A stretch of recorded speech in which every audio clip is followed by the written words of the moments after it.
Bapak.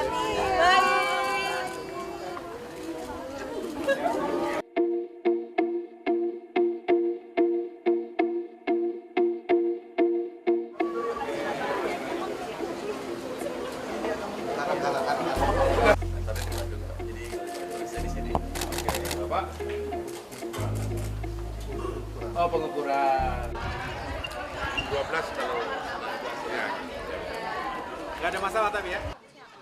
Iya, senang sekali saya bisa kembali ke Pulau Dewata, Pulau Bali yang penuh dengan keindahan dan masyarakat yang begitu ramah.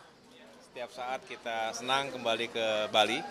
Terakhir saya datang di sini menghadiri World Water Forum, sekaligus meluncurkan implementasi 9 kota kabupaten di Bali ini sebagai layanan elektronik.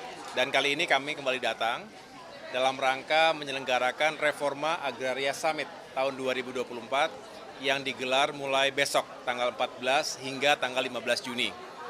Dan tentunya dalam rangkaian ini saya juga menyempatkan untuk berkunjung ke kantor pertanahan di Kabupaten Badung dan tadi bisa melihat secara langsung kegiatan masing-masing bagian, menyapa para pegawai, dan setelah ini kita akan melihat layanan LaserJet. LaserJet itu layanan sertifikat jemput di tempat.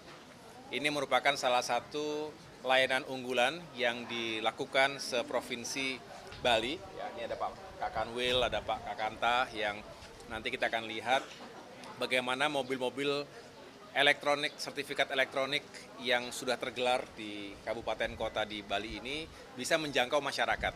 Jadi masyarakat tidak harus selalu datang ke Kantah, walaupun juga selalu terbuka Kantah ini untuk masyarakat dari manapun dan urusan apapun, tetapi kita juga berupaya untuk menjemput bola. Kita datang ke tengah-tengah masyarakat dan lebih dekat akhirnya bisa melayani masyarakat. Jadi dengan demikian kami berharap Kementerian ATR BPN dimanapun berada, khususnya di Bali ini, bisa semakin profesional, semakin melayani. Terkait dengan Reforma Agraria Summit, insya Allah ini juga menjadi sebuah momentum yang baik karena kita akan melakukan review, evaluasi, termasuk kita melaporkan kepada masyarakat capaian reforma agraria yang terdiri dari 2 elemen utama. Yang pertama adalah menata aset, legalisasi aset pertanahan di seluruh Indonesia. Yang kedua adalah melakukan penataan akses terhadap ekonomi. Jadi berbicara redistribusi tanah, termasuk juga bagaimana tanah yang diberikan kepada masyarakat itu bisa produktif, merupakan kekuatan inti dari program dan kebijakan reforma agraria. Dan Indonesia dinilai berhasil dalam urusan ini dan mudah-mudahan ke depan juga semakin baik, mengakhiri 2024 dan tentunya untuk sebagai baseline untuk 2025 dan selanjutnya. Begitu. Pak Menteri, selain tadi menata aset dan menata akses ya, apakah ada isu lain yang akan dibawa dalam reforma agraria besok? Kemudian apakah Pak Presiden akan hadir?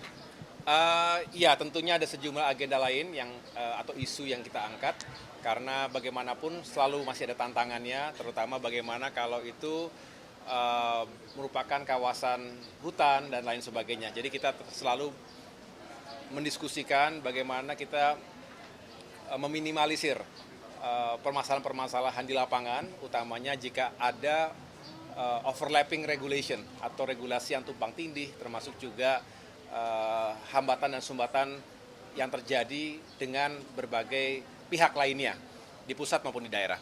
Kalau Pak Presiden, kami sudah menyampaikan undangan, tentu kami memahami jika beliau ada kesibukan-kesibukan yang lain, tetapi yang jelas beliau pasti senang dan memberikan dukungan penuh agar reforma agraria ini bisa semakin sukses dan terus dilanjutkan sampai waktu-waktu yang mendatang. Gitu. Ya, cukup ya, makasih. Apa?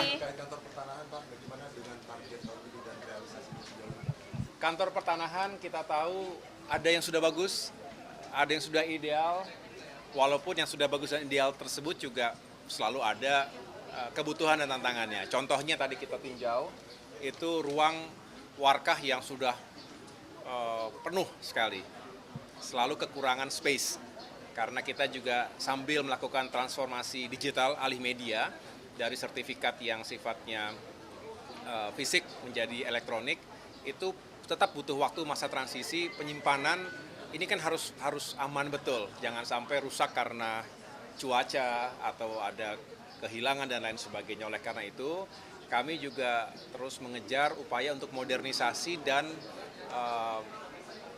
penguatan dari kantor-kantor pertanahan. Tapi sebetulnya Kabupaten Badung termasuk yang bagus begitu ya. Tetapi di tempat-tempat lain tidak semuanya seideal ini. Inilah yang menjadi tantangan kemudian ATR BPN. Kantor-kantornya juga kemarin dibahas di rapat kerja bersama Komisi 2 DPR RI.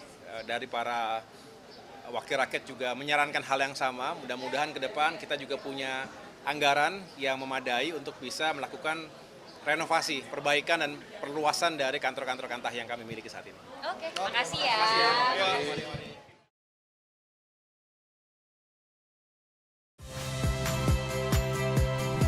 Saya Agin Fridianto. Saksikan terus program-program Kompas TV melalui siaran digital, pay TV, dan media streaming lain. Kompas TV, independen, terpercaya.